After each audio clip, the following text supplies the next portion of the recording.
Eu entrevisto para a TV Afiada o ministro José Dirceu, que acaba de lançar o primeiro volume de memórias de título Zé Dirceu, pela editora Geração. Nós vamos discutir esse livro e vamos dividir a nossa conversa em 3 capítulos, que eu espero breves. O capítulo hoje, o capítulo ontem e o capítulo anteontem. Invertendo a ordem cronológica, vamos começar pelo capítulo hoje. E a minha pergunta é: dá tempo de transferir os votos do Lula para o Haddad?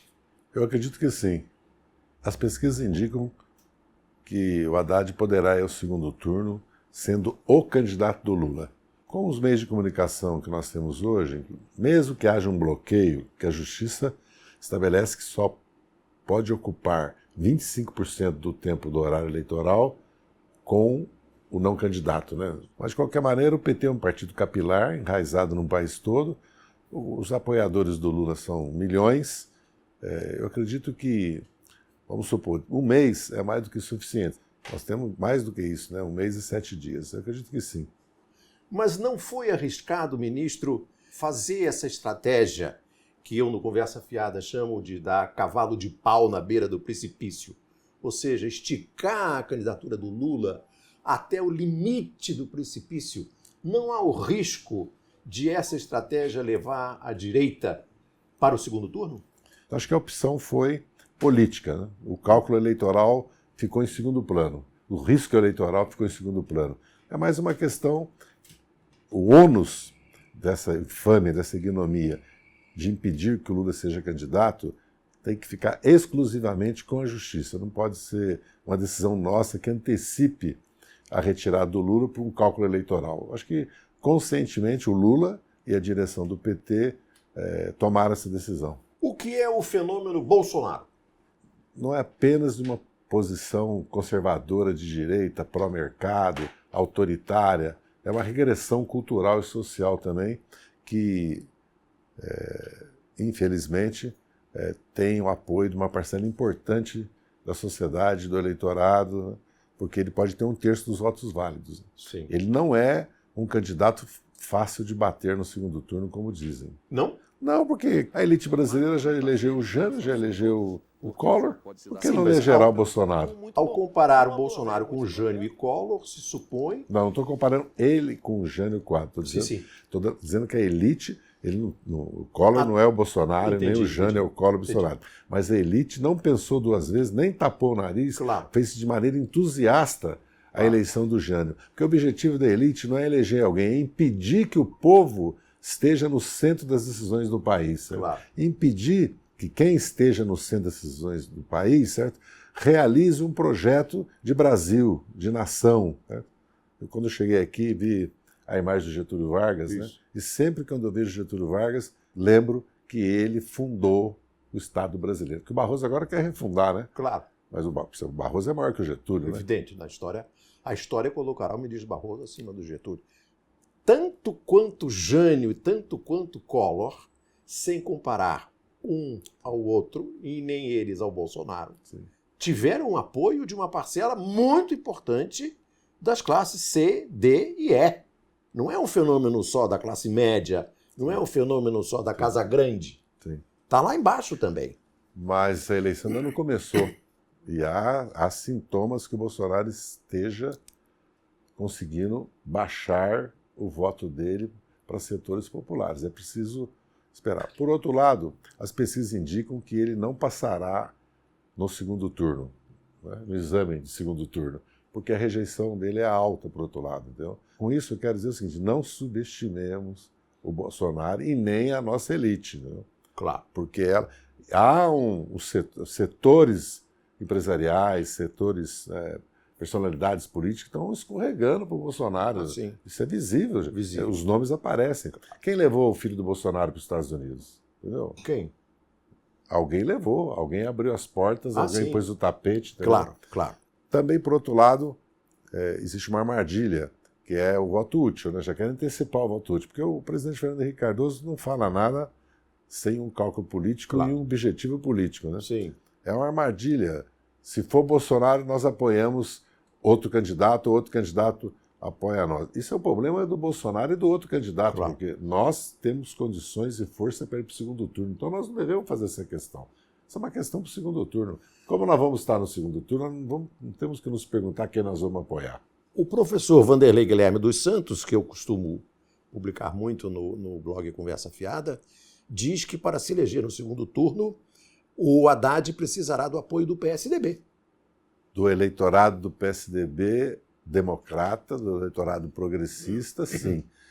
Porque no Brasil, a Marina Silva, por exemplo, apoiou Aécio Neves. Entendeu? Foi. Se for discutir o eleitorado... Hoje ela repudia isso. Se for discutir o eleitorado dela, ela perdeu uma parte do eleitorado por isso. Isso, Então, eu acredito que uma parcela expressiva, talvez, do eleitorado do PSDB... Precisamos ver que eleitorado vai ser esse também nessa eleição, né?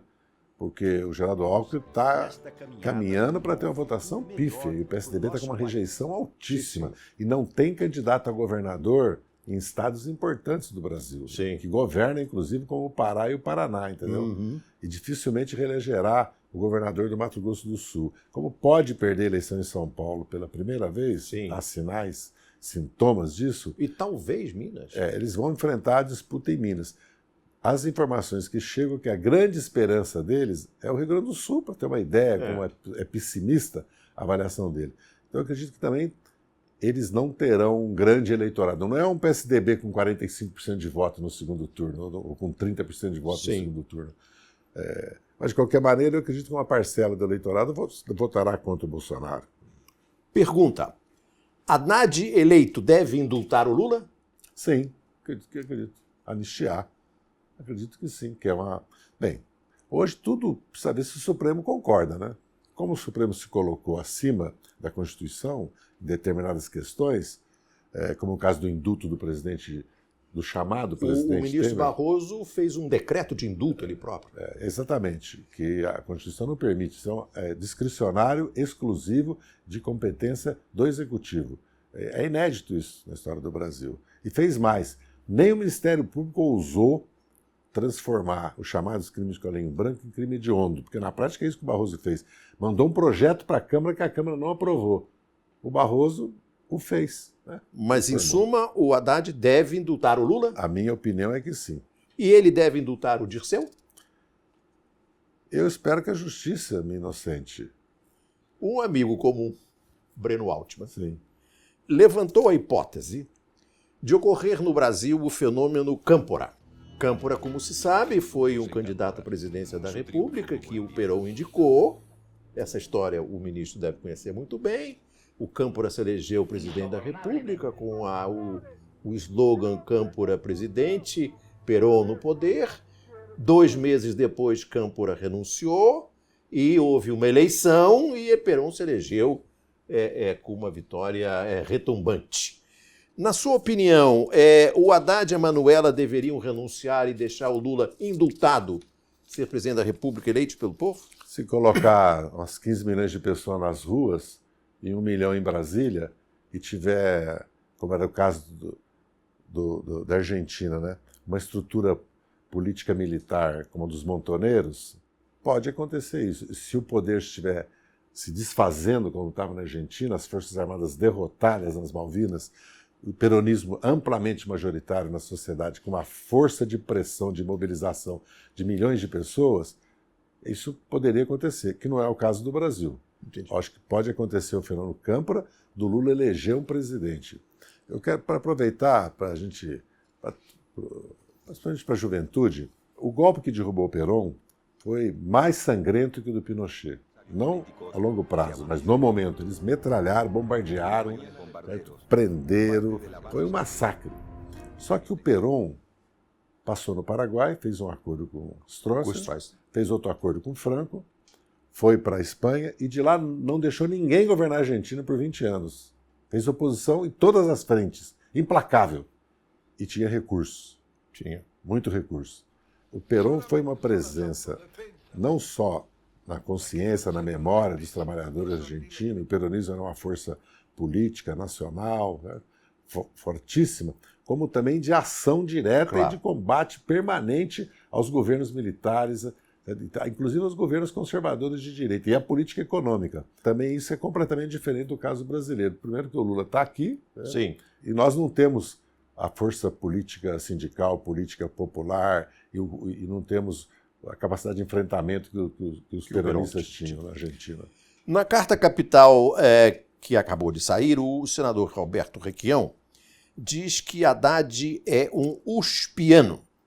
Na linha dessa pergunta, dessa afirmação, eu pergunto, eleito Haddad, quem vai governar, o Haddad ou o Lula? Primeiro, o PT não é uspiano, e nem o Lula, certo? O Haddad vai ser presidente da República e ele vai governar. O ministro Dirceu, que estudou direito na PUC. Na PUC. Eu ia fazer mestrado, inclusive, de economia também na PUC, mas a campanha do subsídio de 85 me tirou e nunca mais voltei. Hoje me arrependo, devia ter feito. O Haddad vai ser presidente da República. Portanto, ele terá os poderes de presidente da República. Essa questão nós já conhecemos as experiências históricas. Tem a bem-sucedida do Putin com o Medvedev. Tem a traição do Lenin ao Rafael Correia. Traiu. Tem a relação do Lula com a Dilma. Sim. Porque em 2014 a expectativa é que a Dilma oferecesse ao Lula, entregasse ao Lula, né, claro, a candidatura. Por uma questão óbvia, né? Não aconteceu. O Lula também não demandou. O Lula deveria ter demandado? Na minha opinião, sim. Eu acho que sim. Mas ele não demandou. Ela tinha legitimidade para pleitear uma reeleição, até porque ela tinha apoio popular, era viável a candidatura dela, como ela acabou vencendo. Então, eu acredito que haverá, isso precisa ficar público, isso não é demérito, certo? E nem é diminutivo da função do presidente da República. Se o partido não pode participar do governo e não pode decidir matérias fundamentais com o presidente, para que partido? Entendi. Ninguém se elege sem partido no Brasil. Mesma coisa, se um líder como o Lula apoia um candidato, ele é eleito e depois ele não é consultado, porque se o Fernando Henrique tivesse saído no primeiro governo eleito alguém, e não tivesse a reeleição no Brasil, ele não seria consultado das decisões do governo? Claro que seria. Claro que seria. O partido não seria, os deputados e senadores. Porque, no fundo, os empresários, então, pode ter papel na presidência da República, e no a pressão. Os ruralistas, as bancadas ruralistas podem, entendeu? O capital financeiro pode, a mídia pode, porque a mídia exige do presidente da República, faça isso, não faça isso. Claro. Tá? Todo dia a gente vê isso. Agora, o Lula não pode e o PT não pode com o Haddad, porque aí não. Porque o Haddad, então, é uma boneca, é uma farsa. É um poste. Um poste? Não acredito. Essa questão da USP, eu não tenho mandato para defender o Haddad. A formação dele, é verdade, uspiano, mas ele está tomando um banho de povo agora de PT. Né? Tá, o PT está dando um banho nele. Ele está tomando um banho de povo e de PT. O que o Haddad e o PT, de volta ao poder, se voltar, deveriam fazer com o STF, o Ministério Público Federal, a Polícia Federal? Deve deixar o Moro solto, como a Dilma deixou? Essa questão tem que ser respondida pela Constituição, como o Supremo já fez com a condução coercitiva ilegal e inconstitucional que estava sendo praticada por setores do Ministério Público. Como o Moro fez com o Lula. Como o Lula fez com o Lula e fez com... e também com relação à antecipação de pena, que são as preventivas para delação, com as delações, tudo isso é preciso ser colocado no seu lugar, certo? E a Polícia Federal, né, que deixou o Ministério Público se transformar em Polícia Judiciária da União, sim, e a Constituição, se votou na Constituinte quem era a Polícia Judiciária da União. A Polícia Federal e a Polícia Civil ficou com essa atribuição constitucional por decisão de ampla maioria dos constituintes. O Supremo, depois de resistir muitos anos à pressão do Ministério Público, em 2016, no caso Celso Daniel, deu... Então nós temos no Brasil uma situação que precisa acabar. Deu ao Ministério Público o poder de investigação. Isso, de investigação. O poder da polícia, ser política judiciária da União e dos estados. Isso tem que ser mudado. O Ministério Público acusa em nome do Estado ou do povo, né? Como nos Estados Unidos se fala, o Estado contra... É ele que acusa. Agora, ele não pode investigar. E é pior, você sabe que existem os PICs. Qualquer cidadão pode estar sendo investigado pelo Ministério Público de maneira sigilosa. Claro. É um processo chamado administrativo, mas eles quebram o sigilo telefônico, bancário, não? Sim. É preciso realmente recolocar na legalidade, inclusive a Polícia Federal, o Ministério Público, certo? E é preciso fazer uma reforma do Judiciário, mas quem faz é o Congresso, claro. O presidente, o Congresso é que faz. E a questão do Tribunal de Contas, o Tribunal de Contas é um órgão auxiliar do Legislativo. Ele não pode ter poder de decisão imperativo, impositivo ao cidadão, às pessoas jurídicas, empresas. Né? Não pode. É o Legislativo que acata ou não suas decisões. Agora, se nós queremos criar um outro Estado que não haja divisão de poderes, né? Onde o parlamento não seja a soberania popular, isso chama ditadura, né? Claro. Só se puser outro nome. Claro. Se nós queremos deixar o Supremo ter o papel que tem hoje, vamos dizer as coisas claras. No Brasil foi criado a instituição do poder moderador. Esse poder moderador é o Supremo, é ele que decide. Se o Legislativo e o Executivo não se entendem, não tem nada com interpretar a Constituição. O Supremo não interpreta a Constituição. Não. O Supremo muda a Constituição. E se nós observarmos, ou por ato falho, algumas semanas atrás, a presidente do Supremo, a ministra Carmen Lúcia, disse que o papel do Supremo era de refazer a Constituição. Foi. Ela disse, num pronunciamento oficial, que a Globo, aliás, deu um tempo enorme para ela. Sim. E ela confusa, você não entendia qual era o centro da fala dela, o que ela queria realmente falar. Até me lembrou uma outra, entendeu? Foi uma coisa tão confusa que eu falei, mas o que ela quer dizer? Eu fiquei estarrecido assim, ela falou, não falou nada. Mas falou isso, por exemplo. Eu lhe pergunto, no seu livro, o senhor diz, ministro, que o problema do Supremo está, 1, na vitaliciedade e 2, na exposição. Os ministros do Supremo se tornaram celebridades da televisão. Como resolver isso? O senhor acha que o Haddad devia caçar o sinal da TV Justiça? E alguns optaram por ser celebridade, como Joaquim Barbosa, né? Se aposentou aos 60 anos para viver como celebridade. Sim, dando palestra. É uma prova. Eu acredito que não deve... O ministro Fux tem a TV propriedade pode de trocar existir. de gravata. A TV de peruca também. Não, isso eu não sei, mas de gravata ele troca conforme o dia do julgamento. A TV Justiça deve existir, mas as sessões não devem ser transmitidas ao vivo. Aliás, nos Estados Unidos não se pode nem tirar fotos. Nada. Eu acho que a TV Justiça é uma jabuticaba Na brasileira. verdade, ministro. eu vou te contar um fato que aconteceu comigo. Eu estava conversando com um cidadão do Saari, do Saara Ocidental, né, ocupado ilegalmente, não cumprindo a resolução da ONU pelo governo de Marrocos, que ninguém fala que é uma ditadura, né? Sim, sim. É uma democracia, como se sabe, né? A Marrocos. Ele representou, como embaixador oficioso, né? Como era o caso da Palestina antes, né? O seu país em muitos tribunais internacionais. E quando ele viu uma sessão do Supremo brasileiro, ele pensou que era o Senado. Ele pensou que era o Senado. Ele falou, eu pensei que era o Senado, porque ele só falava de política, Claro. Só dava opinião política, só tomava decisões políticas. Claro. Mas é o Senado brasileiro, tão pequeno assim, só 11 senadores. Ele falou, não, é o Supremo Tribunal Federal. Ele falou, eu não acredito, mas é assim? Porque você vê, ele ficou estarrecido. O Supremo Tribunal Federal hoje é um poder político. Claro. E eles querem sê-lo e querem exercer esse poder. Lógico, há uma corrente no Supremo forte se opondo a isso, e uma corrente garantista forte no Supremo, que tem se oposto a isso. Né? Quer dizer, há um debate, portanto, público do papel do Supremo dentro do próprio Supremo, sinal que ele precisa ser reformado. E que tal a ficha limpa? Bem, essa é uma discussão... aprovada pelo presidente Lula. E relatoria de deputado do PT, se não me engano, ou correlatoria. Veja bem, essa é uma discussão muito difícil, porque a opinião pública tende a apoiar a lei. Primeiro, se nós pegarmos o ranking dos fichas sujas por partido, o PT é um dos últimos. E o PT é o maior partido do Brasil. Então, ele é 10 vezes menos ficha suja do que os outros todos os partidos. O campeão é o PP. E o PMDB, o próprio PSDB está lá em cima. Então, segundo, eu desafio mostrar um caso de um vereador, deputado ou prefeito do PT que se enriqueceu no exercício do mandato. É raríssimo. E o PT já teve milhares.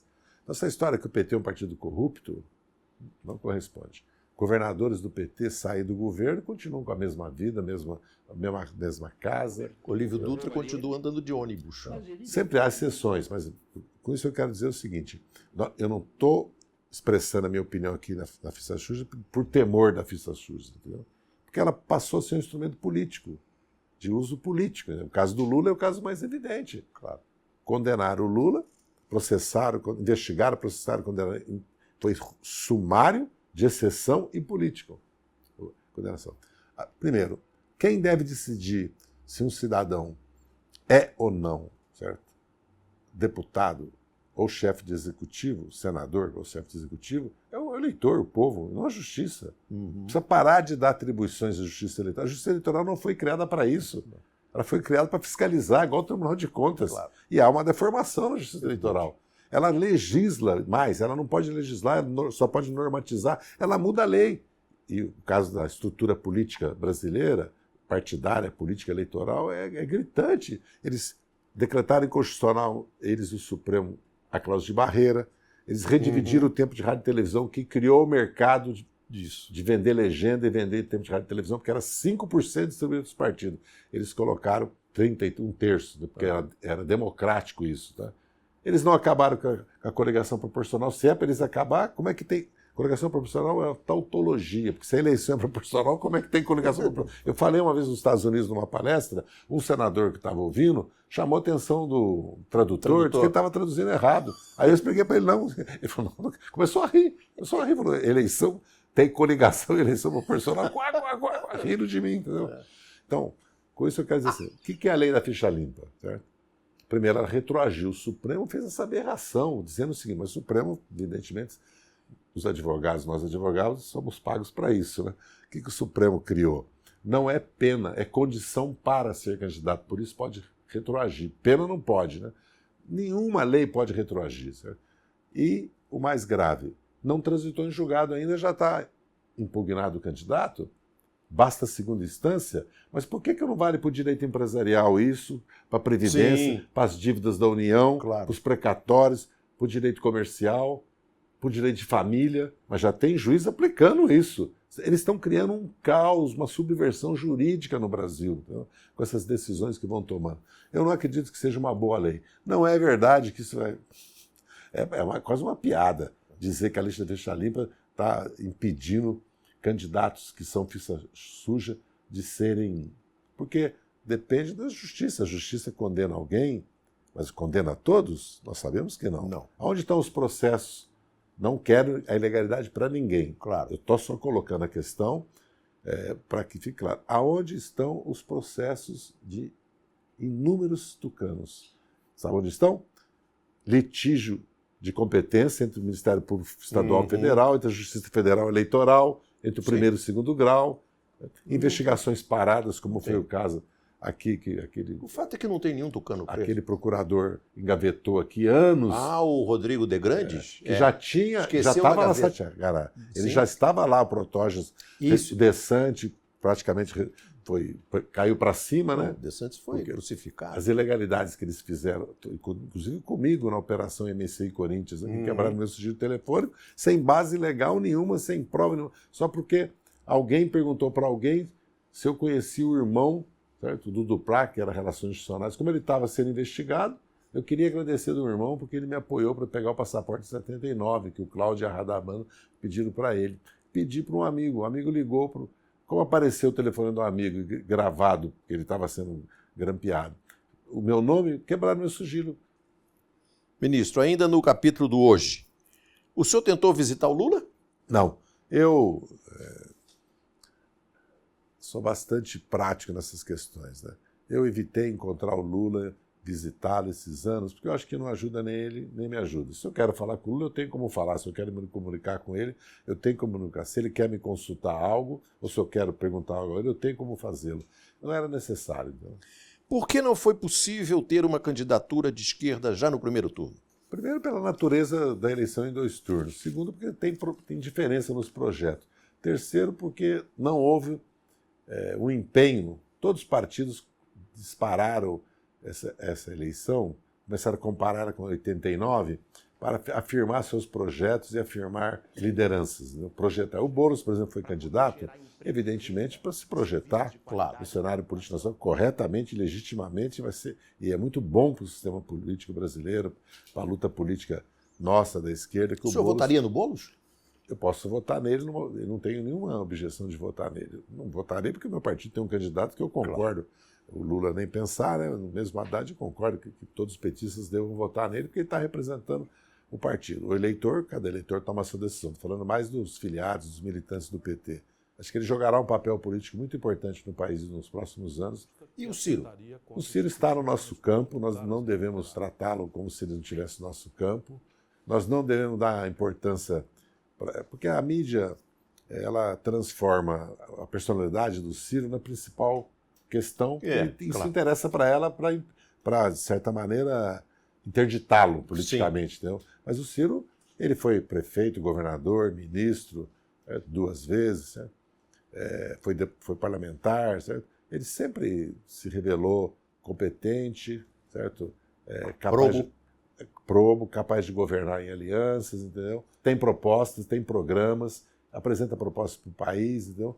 Então eu acredito que nós devemos tratá-lo como um aliado, jamais tratá-lo como um adversário. E ele tem todo o direito de ser candidato, o PDT tem todo o direito de ter um candidato. Vamos lembrar que o Brizola foi vice do Lula. Sim. Teve a grandeza de ser vice do Lula. Sim. Grandeza que nós não tivemos de apoiá-lo em 90 no Rio, depois que ele apoiou o Lula no segundo turno. É verdade. Contra a minha opinião, eu fiz tudo Está registrado aqui no livro que eu apoiasse. Ministro, vamos chegar agora ao nosso capítulo do ontem.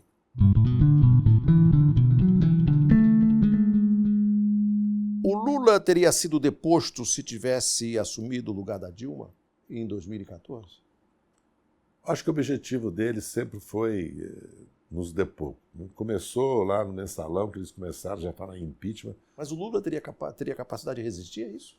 Teria, porque agora, por exemplo, quando ele foi para as ruas, para as praças do país, foi ao encontro do povo, o retorno foi que ele ganharia a eleição no primeiro turno. E ele mobilizou centenas de milhares de brasileiros, ele mobilizaria milhões. Então, esse foi um erro nosso.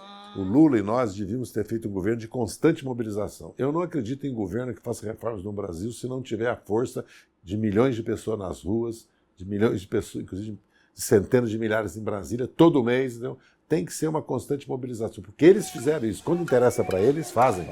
Fizeram. E aí eu lhe pergunto, dar um golpe na presidente Dilma. O que foram as manifestações de 2013? As manifestações, inicialmente... Que são um enigma. Elas fizeram muita sociologia barata com esse tema, né?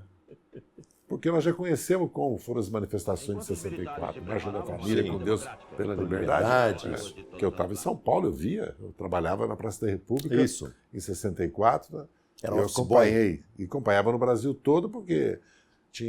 eu li a imprensa, tinha a Última Hora, né? Claro. Que ela é um excelente jornal. Excelente jornal. A manifestação inicial, que era a questão de tarifa zero, se transformou em manifestações contra o governo, porque a classe média e a mídia e depois o empresariado resolveram fazê-lo, descer dos apartamentos, né? Ou pegar o metrô domingo, vir para a Avenida Paulista e começaram um processo de mudar essa pauta. Eles mudaram a pauta. Inclusive, introduziram até derrubar a PEC 37, que era a PEC que teria impedido, não é o combate à corrupção, teria impedido que o Ministério Público assumisse esses poderes ditatoriais que assumiu. Né? No livro, o senhor diz que as manifestações de 2013 foram monitoradas ou dirigidas, de certa forma, pela Globo. Pela Globo. Hoje nós sabemos que os empresários deram estrutura, dinheiro. Hoje nós sabemos que o Instituto Milênio e grupos de fundações exteriores financiam esses movimentos MBL, todos esses. Foi se tecendo, foi se urdindo, certo? Uma teia de centros de pesquisa, de estudo, de organizações políticas, foram se formando lideranças, que é legítimo, faz parte da democracia, mas fizeram para dar o golpe, não fizeram para ganhar a eleição. Não. Agora estão tentando, vamos ver a votação que eles vão ter. Esses partidos novos que eles criaram, esse MBL, quantos deputados e senadores vão eleger? Por que o presidente Lula, a presidenta Dilma e o ministro-chefe da Casa Civil, José Dirceu de Oliveira e Silva, não foram para cima da Globo? Um governo como o do Lula enfrenta muitas frentes de combate. Tem que fazer opções. O Lula, se nós observarmos, ele fez a opção de não confrontar, certo, aquilo que ele não era o essencial para ele. Pode ter errado, por exemplo, Forças Armadas. O Lula não fez uma reforma das Forças Armadas, ele construiu uma doutrina de defesa, uma nova doutrina de defesa nacional, né, durante o governo do Lula. Ele procurou elevar o padrão salarial das Forças Armadas e dar condição para as Forças Armadas fazer o básico. Ele nem comida tinha e nem roupa. O presidente Lula mandou retomar as pesquisas em Peró. Isso. Eu ia falar isso. E deu às Forças Armadas de novo condições de desenvolver, continuar o projeto do ciclo completo, né? Isso. Do urânio, do submarino à propulsão nuclear, do reequipamento da Marinha e da Aeronáutica e de concluir o reequipamento e a reestruturação do próprio Exército Brasileiro. Mas ele não discutiu, não confrontou. A questão dos arquivos, foi sendo discutido por imposição dos acontecimentos. Não? Então a sua Advocacia Geral da União, através do ministro Toffoli, concordou em anistiar a lei da anistia no Supremo. O Lula, na verdade, essa questão da Globo, porque o Requião até disse que um dia eu falei para ele que nós não precisávamos de imprensa alternativa. O Requião diz que o senhor falou, mas Requião, nós já temos uma televisão, já temos a Globo. Eu nunca falei isso. É que com o Requião eu dou uma boiada para não entrar na briga, certo? Porque eu conheço o Requião e sei como ele é.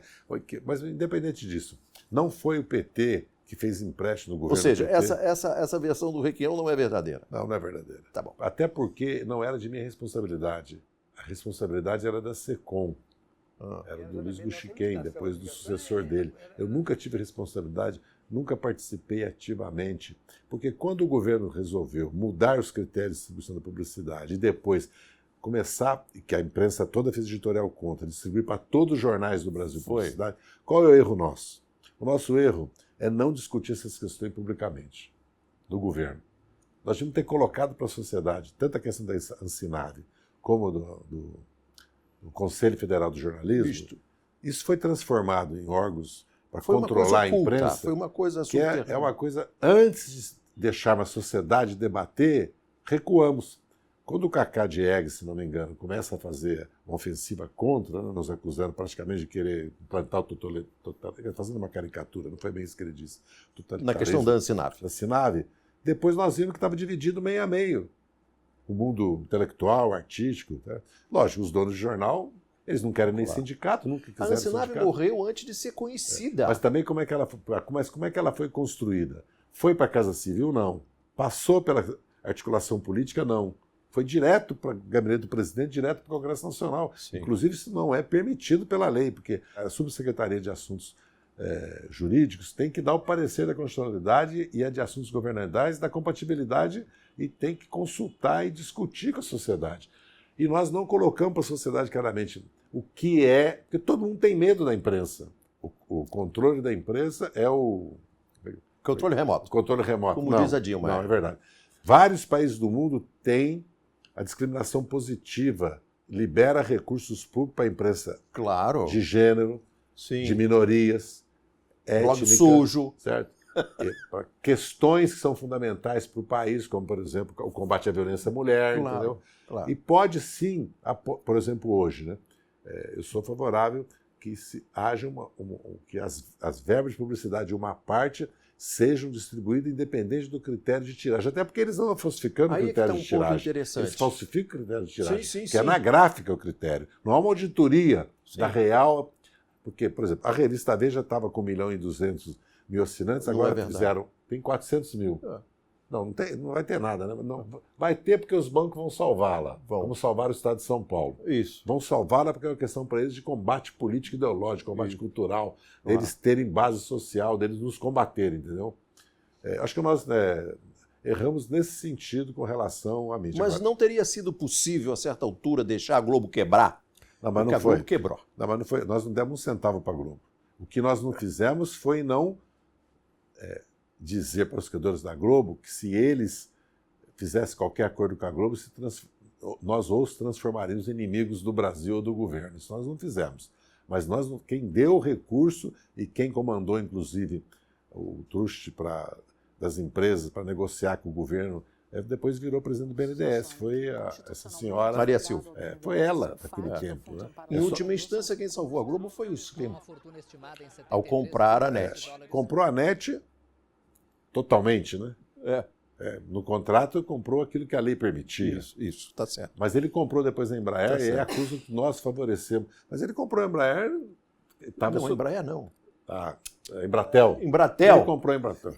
Ele comprou a Embratel Quem comprou a nos Embraer? Estados Unidos. Foi. Porque estava sob litígio lá, as ações, tudo. Por falar nisso, ministro, o senhor acha que o Haddad deve tomar de volta os poços de petróleo que o parente entregou e tomar a Embraer também? Nós não devemos permitir, primeiro, que eles não vão explorar esse poço de petróleo. Eles têm uma estratégia mundial, essas empresas.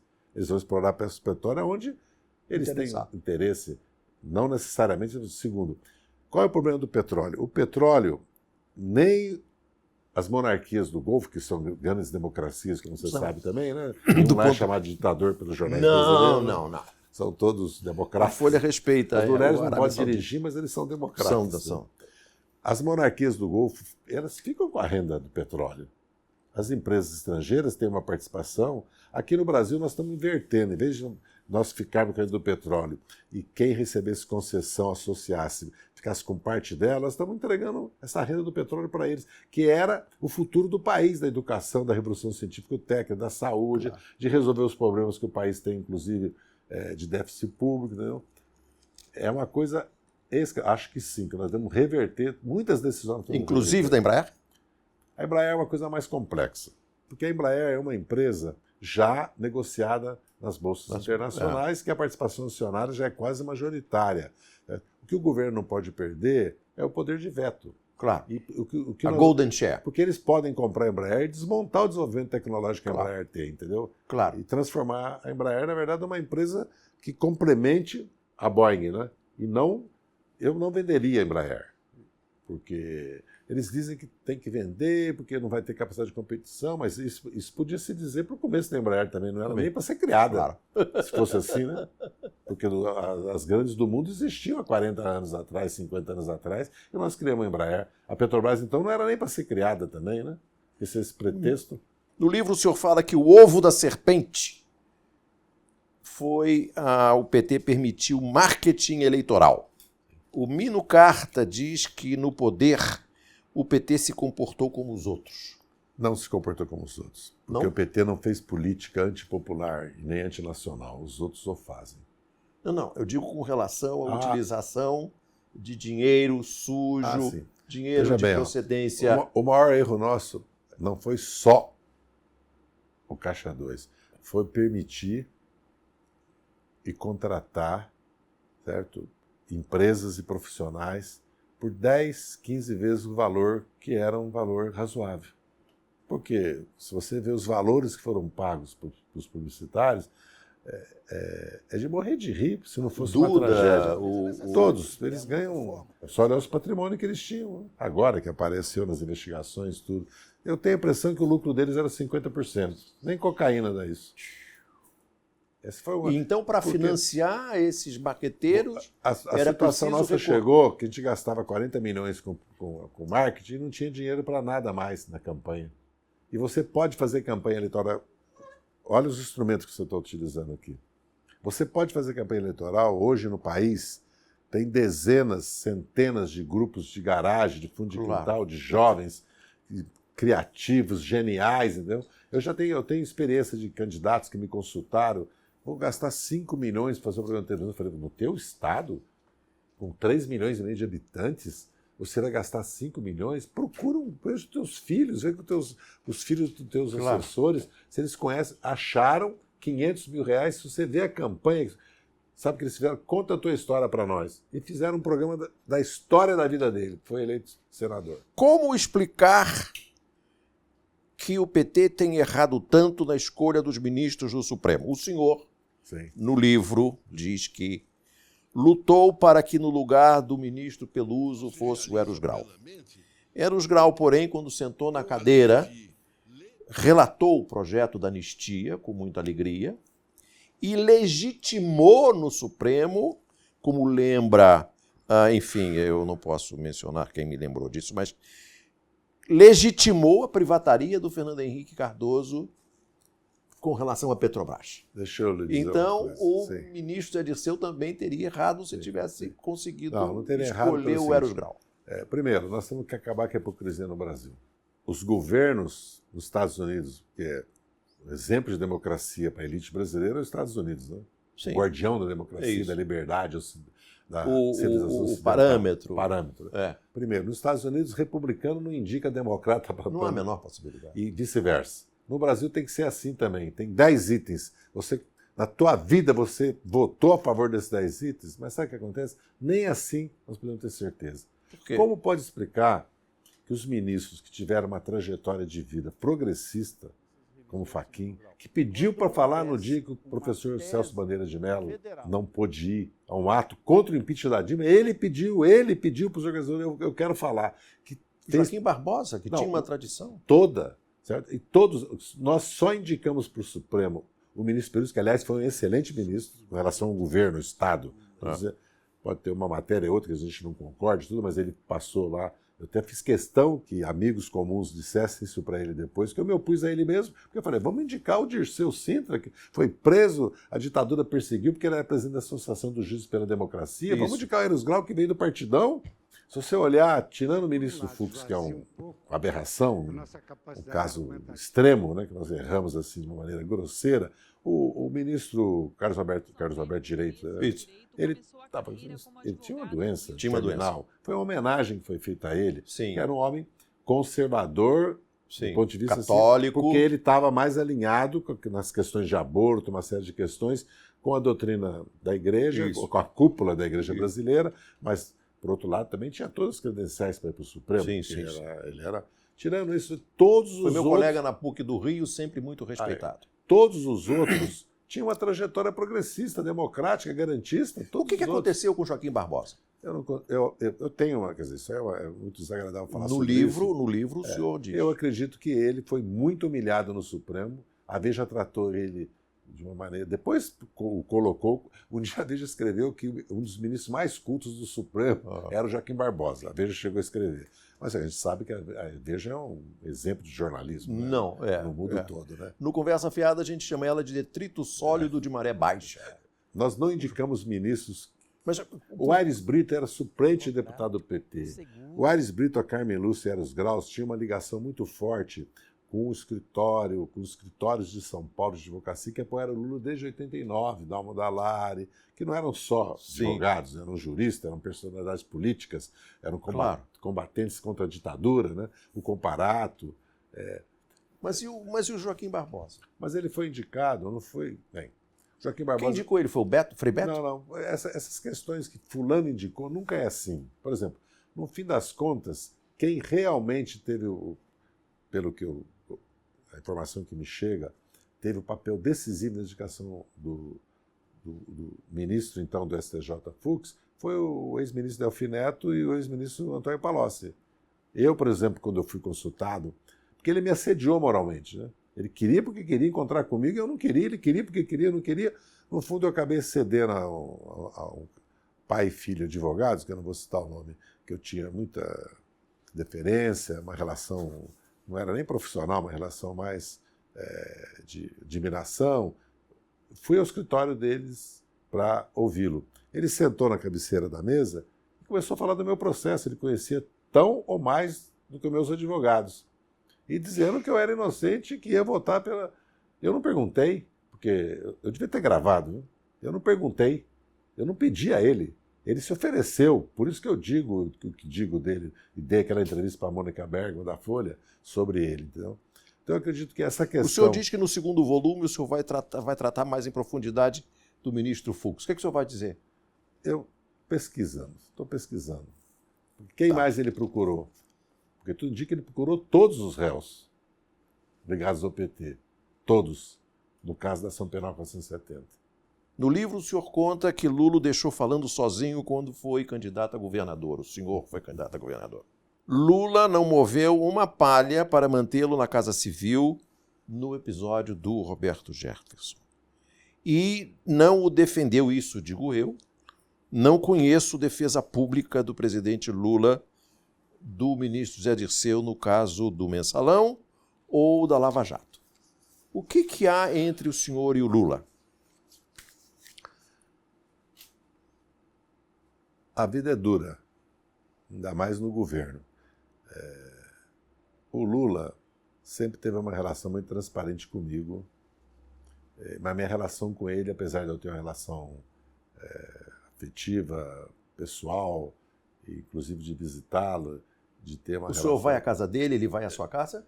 Ele foi à minha casa, um almoço com Roberto Freire, eu acho que o Ciro, muitos na década de 90. Foi uma outra vez, foi à minha casa. Mas o senhor foi ao apartamento dele em São Bernardo? Fui várias, quando ele estava fazendo tratamento, eu fui várias vezes conversar com ele. Entendeu?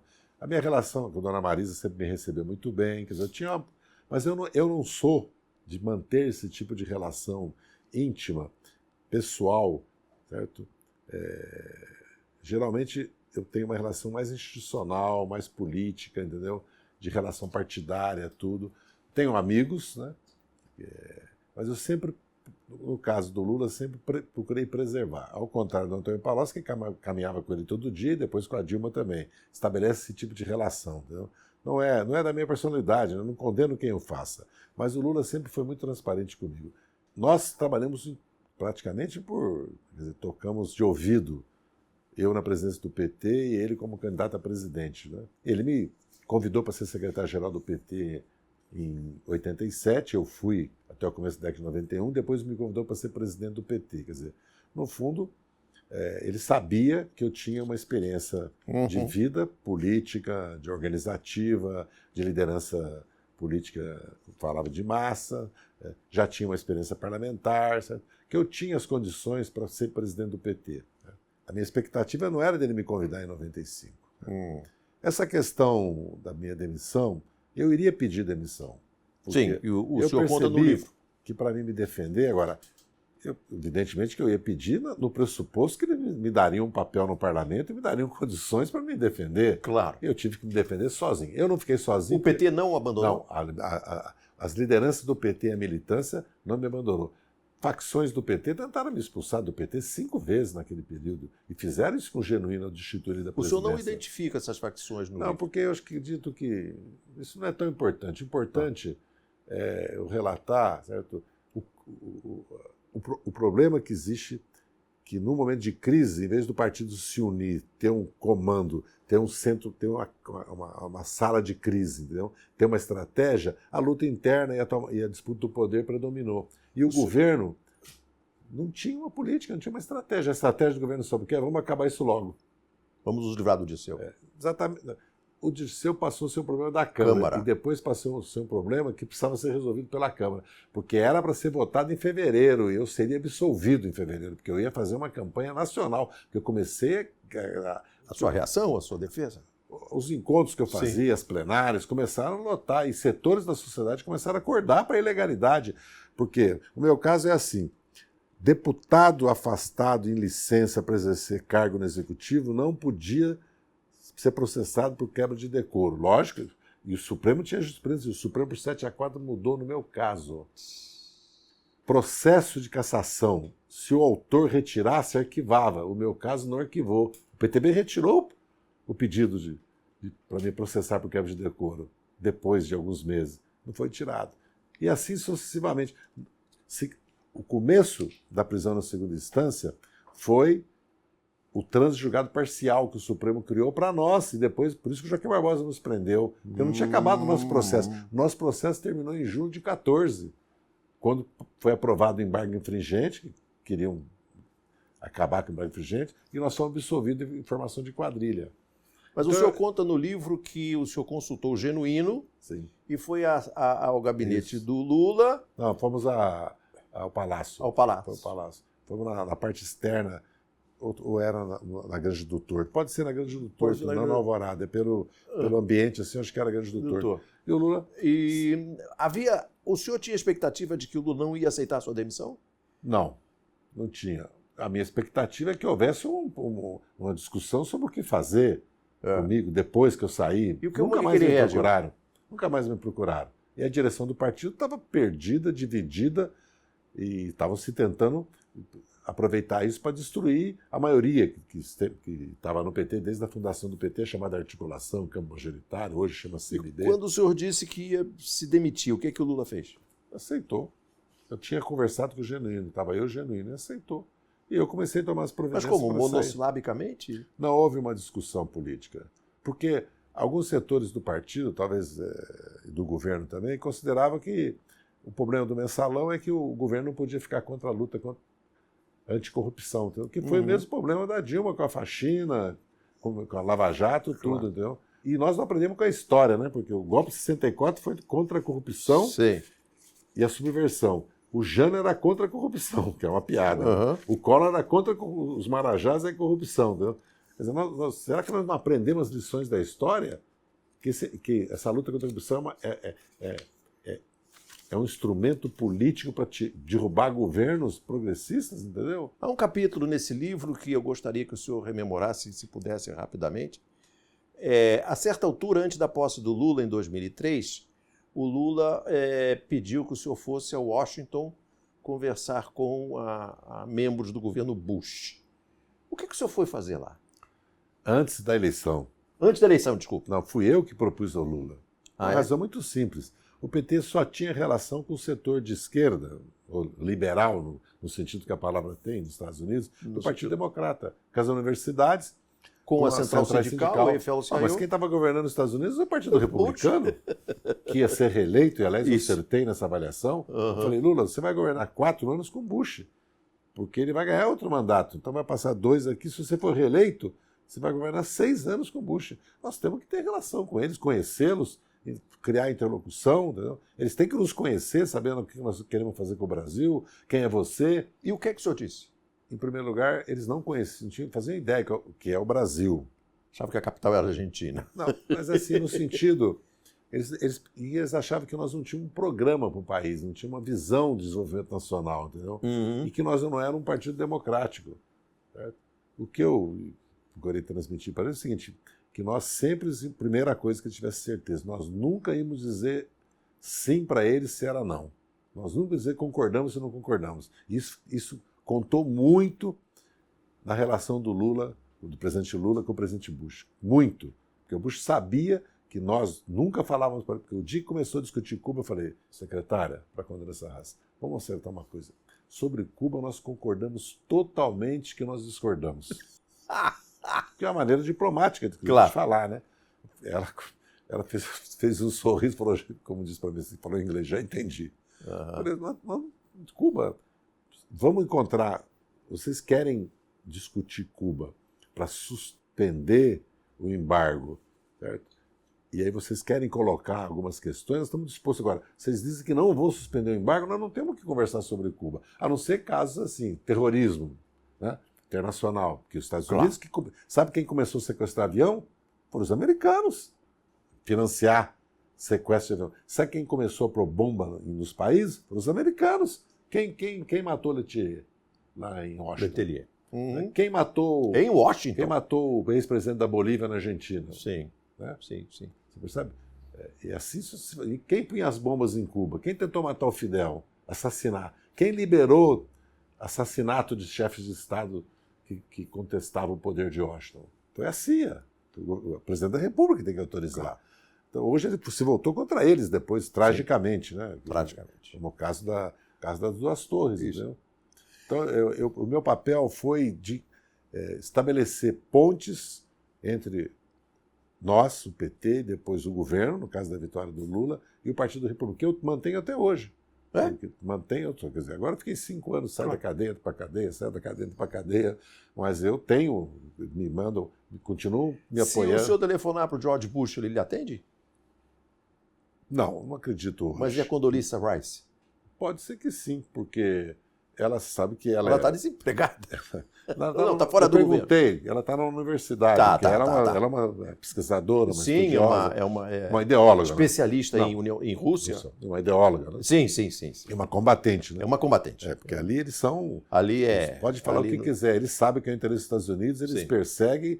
Eu já falei, o mundo, o verdadeiro mundo, certo? É o mundo que os Estados Unidos estimularam a Geórgia a interferir no conflito da Chechênia. Em 48 horas, o Putin chegou na capital da Geórgia. Esse é o mundo que conta. Segundo, os americanos começaram a dizer que iam colocar mísseis estratégicos na Polônia. Os russos colocaram os mísseis em Kaliningrado, que é no coração da Alemanha e da Polônia. Porque o mundo real é esse. As Forças Armadas brasileiras, o atual governo brasileiro, estão sonhando com um mundo que não existe. Uhum. O Brasil não tem liderança, nenhum papel no mundo hoje, nem na América do Sul e mais. O mais grave, Paulo, nós estávamos nos transformando num país portador de capital, tecnologia e serviço. Eles destruíram isso. Foi. Nenhum país do mundo, do tamanho do Brasil, é um país que conta no mundo se ele não for exportador de capital, tecnologia e serviço. Claro. E se ele não tiver forças armadas que possam defender o país. E um país com a riqueza que o Brasil tem, o território que tem, como é que pode? Agora, qual é a minha decepção, a minha tristeza? As Forças Armadas estão escorregando para o pró-norte-americanismo, escorregando para o pró-apoiar a Lava Jato, escorregando para o pró... Não? Uma coisa... Não falam nada sobre Alcântara, não falam nada, mas falam sobre política. Falam sobre política. Falam sobre o Lula, sobre o julgamento. Põe os canhões na frente do Supremo antes de votar o processo do Lula. Mas não fala. Que fez o general Vilas Boas. Sobre o desmonte da pesquisa científica e técnica em todas as universidades brasileiras, entendeu?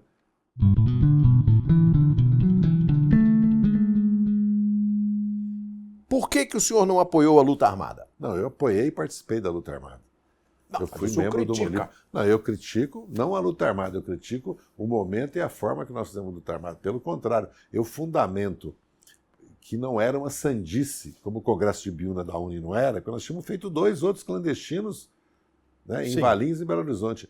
E eu relato aí, em detalhe, como é que o Brasil viveu em luta armada. Sim.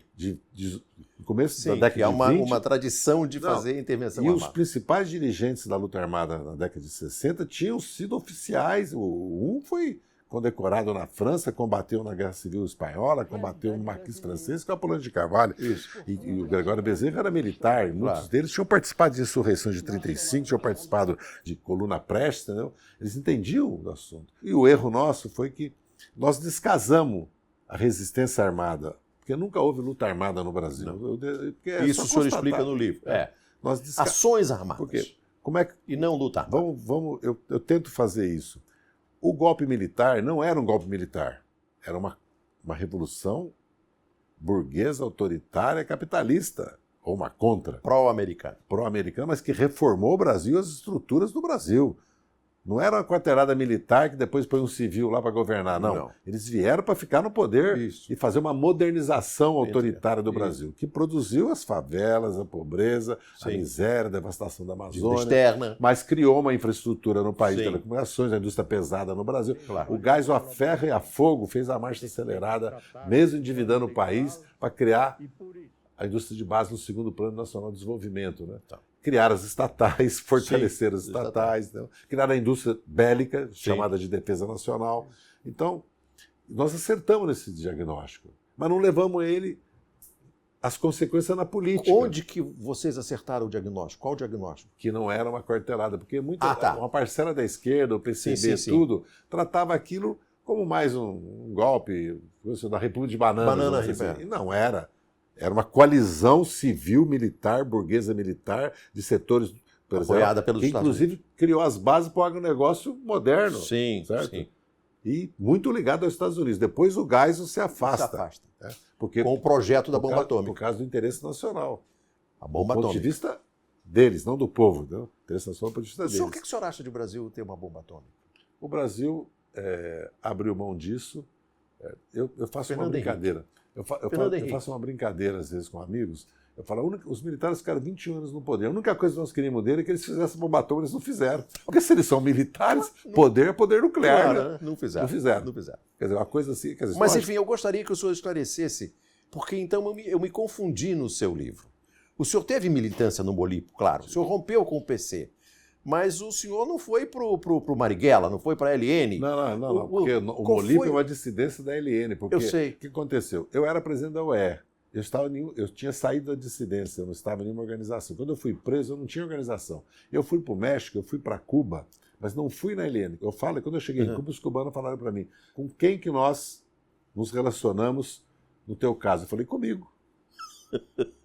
Eles falaram com você, tanto é que até hoje predomina isso, apesar que eu fui presidente do PT, sempre fui dirigente do PT, predomina isso, todo mundo sabe, em Cuba e na esquerda, na América Latina, que a minha relação com o Partido Comunista Cubano, com o governo, o Fidel, é uma relação pessoal. Eles sempre, depois do mensalão, eles me trataram como se eu fosse ainda ministro ou presidente. Entendi. E, aliás, muitos governos me recebem, e partidos no mundo todo, certo? Como se eu fosse uma liderança, como eu sou uma liderança do PT, apesar de não estar na direção, e como se eu tivesse uma ligação, como eu tenho, né, com o governo também, porque eu nunca reneguei. Vamos lá. Então, o senhor apoiava a luta armada, mas o senhor não chegou a ter uma ação armada. Não, eu participei. Eu fiquei no Brasil clandestino em 71, 72, em São Paulo, na Rua Cavaleiro, no Brás, participando do Molipo, das ações do Molipo. E eu voltei... Que foi quem lhe financiou quando viveu clandestinamente no Paraná. O problema do Paraná, já não existiam organizações armadas mais no Brasil em 75. Eu voltei porque eu não queria viver no exterior, eu queria conhecer o Brasil, porque a minha geração não conhecia o Brasil. Tem gente que fica nos gabinetes numa capital, estuda na academia e acha que conhece o Brasil. Claro, nisso o Lula bate de 100-0 em qualquer... Conhece o Brasil, os problemas. Mas deixa eu lhe perguntar então, o senhor não acha que isso o senhor discute no livro? O senhor não acha que a luta armada ou as ações armadas endureceram a ditadura? Não. Isso aí eu tenho convicção, posso estar errado. Eu acredito que a ditadura implantou o Ato número 5, primeiro porque ela estava perdendo nos tribunais. Estavam dando habeas corpus. Segundo, porque o parlamento estava dando sinais claros que ia se rebelar. Terceiro, porque as ruas estavam se rebelando e as greves operárias tinham voltado com força, porque a ocupação pelo exército com tanques em Osasco, em Contagem, e a criação do movimento intersindical anti-arroxo e a reglutinação dos sindicatos, a criação da Frente Ampla e as divisões dentro da cúpula das Forças Armadas, né? Deu um sinal que nós precisamos pôr ordem em casa. E o Arsenal número 5, eles põem ordem, porque eles põem o médico põem ordem nas Forças Armadas, e eles criam os noicotes e vão combater não só os grupos armados, eles vão combater a oposição, porque em 75, quando eu cheguei no Brasil, eles estavam prendendo todo mundo do PCB. Sim. Certo? Dizimaram o PCB aqui na Lapa. Então não é o PCdoB, né? Mas o PCB no Paraná e depois o PCB, o Manuel Filial Filho, o Vlado, tudo é consequência da repressão que eles fizeram. Lógico que as ações armadas contam, porque aí cria também o temor que pode virar uma guerra de guerrilhas mesmo, né? Uma guerrilha urbana. Mas eu acredito que o fator determinante é o crescimento, porque a passeata dos 100 mil no Rio de Janeiro e a ocupação das universidades de São Paulo, as manifestações de São Paulo, e em todo o país, e a classe média apoiando, porque o governo perdeu a eleição em 63 no Rio e Minas Gerais, não vamos esquecer isso. Foi Israel Pinheiro e Negrão de Lima. Depois de impugnar vários candidatos, porque o ex-ministro da Aviação... o ex-ministro da Aviação do Jango, também, que eu esqueço o nome dele, que era uma figura simpática, eu vou pesquisar. Não, o Sérgio Magalhães? Não. O Sérgio Magalhães poderia também ganhar. E em Minas foi a mesma coisa. Então, eu acredito que nós podíamos ter derrubado a ditadura nas ruas se ela não faz o Ato número 5. Que mais? Se não vem o Ato número 5, o Brasil ia viver uma segunda semana da arte moderna. Tal efervescência cultural. Porque nós temos que lembrar que naquele momento havia uma efervescência cultural. E por que não teve mais movimentação? A repressão. Repressão. E também a incapacidade. Não fomos capazes também de nos aliar aos setores progressistas, democráticos, de esquerda, dentro do MDB. Porque como nós pregávamos voto nulo, eu relato minhas conversas com Covas, com Cláudio Abramo, que insistia muito nisso. Né? Nós somos incapazes disso. Nós somos incapazes de criar uma frente ampla contra a ditadura. O movimento contra a ditadura que o movimento estudantil encabeçou deveria ter sido transformado numa frente política partidária, social, de mobilização contra a ditadura. Num Estado maior. Não houve Estado maior. Quando não há Estado maior, fica muito fácil para o inimigo nos dividir, nos enfrentar. E depois que a luta armada estava totalmente descolada da mobilização popular. Nós não estávamos numa fase de ascensão dos movimentos. Né? Quando os movimentos... A luta armada começou no momento que estava evidente que a desarticulação dos sindicatos, a repressão aos sindicatos, a CONTAG, as ligas camponesas, né? A expulsão de 7 mil oficiais, porque toda a luta armada no Brasil contou com apoio dentro das Forças Armadas. E quando golpe militar... O Lamarca não era um caso isolado? Não. Dois golpes não deram certo no Brasil. Os dois por causa dos militares. O Brizola armou o povo e dividiu o Terceiro Exército. Foi. E o Lott deu um contragolpe. Uma parcela das Forças Armadas que queriam impedir a posse do Juscelino. Por quê? A tradição brasileira é de putsch, de insurreições, de rebeliões em quartéis. O que foi a Revolução de 24 em São Paulo, do Miguel Costa, que depois se juntou com o Prestes e fez a Coluna Prestes. A Revolução supostamente constitucionalista de São Paulo de 32. Foi uma guerra Pegaram civil. em arma, guerra civil. Pegaram e fabricaram armas, viraram a indústria paulista para fabricar armas, para fabricar uniformes. E o doutor Getúlio soube cuidar do assunto. Mas aí eu lhe pergunto, quando é que o senhor teve o estalo de que o negócio é a democracia, o voto é um partido de massa? Não, sempre. Nós nunca fomos contra. Nós queríamos o voto e democracia. A ditadura que implantou no Brasil. Porque isso também é... Porque às vezes fala, eles eram totalitários também, porque eles eram socialistas. Eu, por exemplo, quando invadiu a Tchecoslováquia, o Pacto de Varsóvia, eu fui contra. Está na Folha de São Paulo, vieram me entrevistar. Eu falei, sou totalmente contra. Eu luto aqui pela democracia, como é que eu posso ser contra as reformas que estão sendo feitas pelo Dubček na Tchecoslováquia, entendeu? Nós lutávamos pela democracia, nós queríamos a volta da democracia, porque nós estávamos lutando contra a ditadura. Os partidos e as organizações políticas, muitas delas tinham programas democráticos nacionalistas ou de libertação popular, como Molipa, Movimento de Libertação Popular, né? Não tinha programas socialistas, entendeu? O caráter da Revolução Brasileira é outra discussão. Se o Brasil é um país semi-feudal, se a Revolução Brasileira é socialista. Isso aí não tem fim. Florestan Fernandes, Celso Furtado, Caio Prado. Né? Que, aliás, é uma discussão que nós temos que retomar. Claro. Porque o Brasil é um país inacabado em termos de independência, em termos de revolução social, vamos dizer assim. Entendeu? Então, eu acredito que... Agora, isso não tira a legitimidade e o imperativo moral de resistir à ditadura e o direito natural que nós temos à rebelião quando se implanta um governo de opressão de um governo de uma ditadura, porque inclusive a Carta da ONU nos dá esse direito. Repetidas as condições, isso é sempre uma pergunta condicional e hipotética, repetidas as condições, o senhor voltaria a ser um adepto da luta armada? Não precisa luta armada hoje para conquistar o poder. Eles tomaram o poder de nós sem a luta armada. Tomaram com manifestações de rua, de estabilização no parlamento e cumplicidade do judiciário. Hoje, nós devemos aprender com eles como é que se chega no governo. E como é que se chega? Como eles fizeram. Como? Nas ruas. Pressão popular sobre o executivo e o legislativo. Pressão popular sobre o judiciário. Eles não pressionam o judiciário?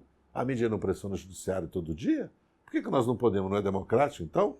Mas e ganhar ele, porque a eleição, sabe por quê? A eleição nós já ganhamos 4. Nosso problema não é ganhar a eleição, é eles respeitarem o resultado. Só respeito se nós tiver força popular. Só há reformas nesse país se tiver força popular. Estou convencido disso. Estou velho demais para ter ilusões. Mas não depois das armas.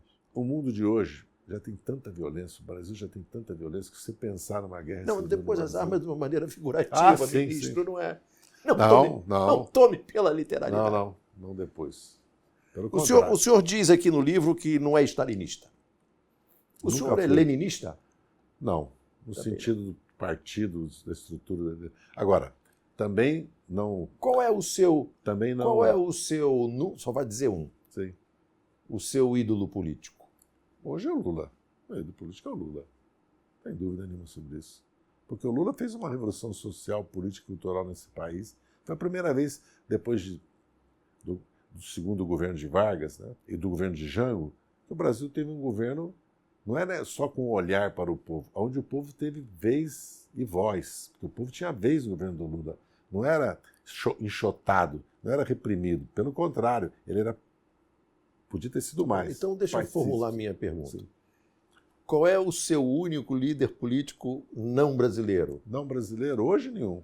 Não. Que inspirou a sua vida? Não, todo mundo sabe que eu fui muito influenciado, todos nós da minha geração, por Cuba, pela Revolução Cubana.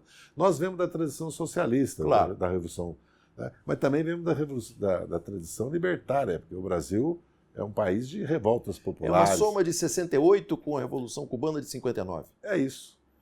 O que é a nossa geração de 68? É uma geração contra o autoritarismo e contra a velharia na literatura, no cinema, no teatro, na linguagem. A favor do amor livre? A favor, sim, da mulher. Primeiro da igualdade com a mulher, porque as mulheres assumiram, porque elas viram o número de mulheres que morreram na luta armada, aliás, foi publicado um livro agora. Sim. E também das mulheres que lideravam o movimento estudantil. Entendeu? Nós éramos libertários. Claro. Pergunta. Agora, eu não era anarquista, porque eu fui educado no Partido Comunista Brasileiro. Eu fui educado depois na Revolução Cubana. As minhas raízes estão no PCB, estão no marxismo, mas eu não sou... o marxismo, para mim, é um instrumento para estudar e interpretar a realidade. Claro. Não é um guia para fazer uma revolução. Não é um guia para implantar o socialismo. Não é uma receita de bolo. Como também eu não subestimo outros sociólogos, não é só... Claro. Eu nunca fui... pelo que eu falava, que eu lia... Sim. Curso Malaparte, que escreveu A Pele, Caput, exerceu influência... Ele era fascista. Fascista. Mas leu... Mas é um... Tem um livro, A Técnica do Golpe de Estado. Ele me influenciou muito, porque ele... Não era por causa do que ele pregava dar golpe de Estado ou que era simpatizante do fascismo, porque ele mostrava a realidade, o que era a guerra, entendeu? O que era a ambição, o que era o poder, entendeu? Sim. Me atraiu. Agora, ficou na minha cabeça. Tem um assunto que não está aqui nesse livro e eu gostaria, para encerrar, que o senhor descrevesse rapidamente. Deixa eu ver se eu localizo. A minha biblioteca é uma completa... É o caos absoluto. Se você me pagar, eu organizo ela. Eu aprendi...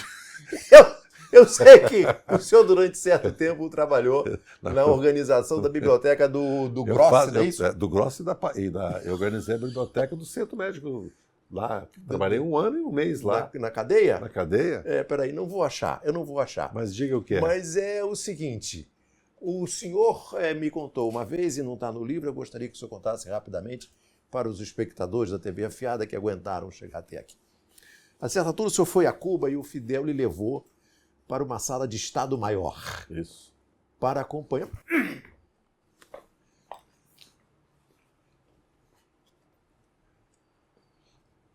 Achei.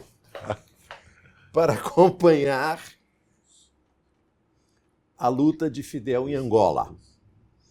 O que o Fidel lhe mostrou? A batalha, uma das batalhas mais importantes que estava havendo, o transcorrer dela, porque ele se comunicava por rádio, com o comando... Cuito Canevale. Mas o que o Fidel fazia? Ele participava do comando. O Fidel é um estrategista para tomar o poder como ele tomou, as condições que ele tinha. Ele era... Outra coisa, o exército de Cuba, nesse momento, era um dos exércitos mais modernos do mundo.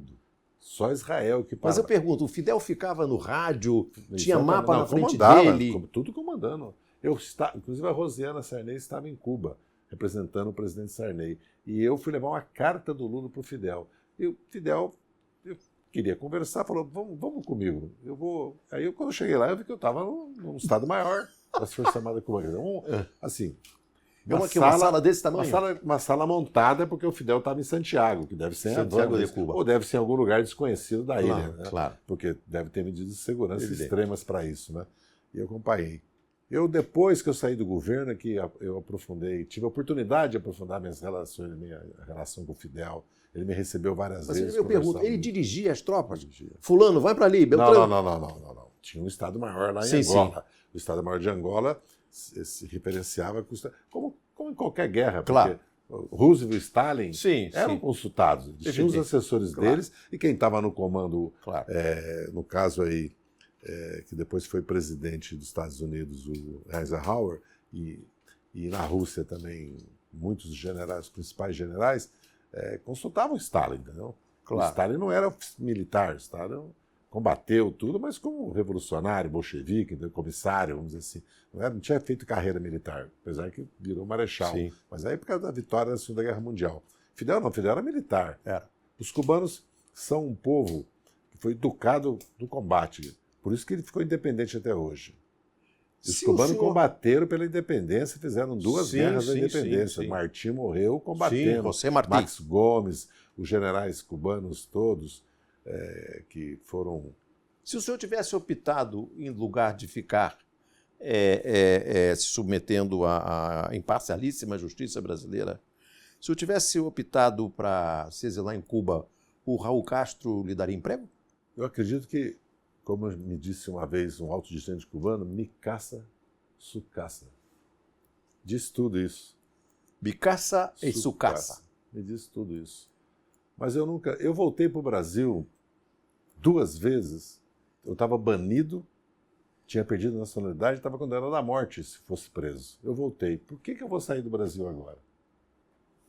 Ministro, muito obrigado. Eu que agradeço. Gostou dessa TV Afiada? Pois é, se você gostou mesmo, faça parte desse grupo afiadíssimo de inscritos na TV Afiada no YouTube. Basta clicar no inscreva-se.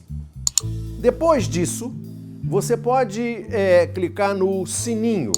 Você passará a ser sempre avisado de que tem uma novíssima TV Afiada. Isso tudo, a melhor parte, de graça.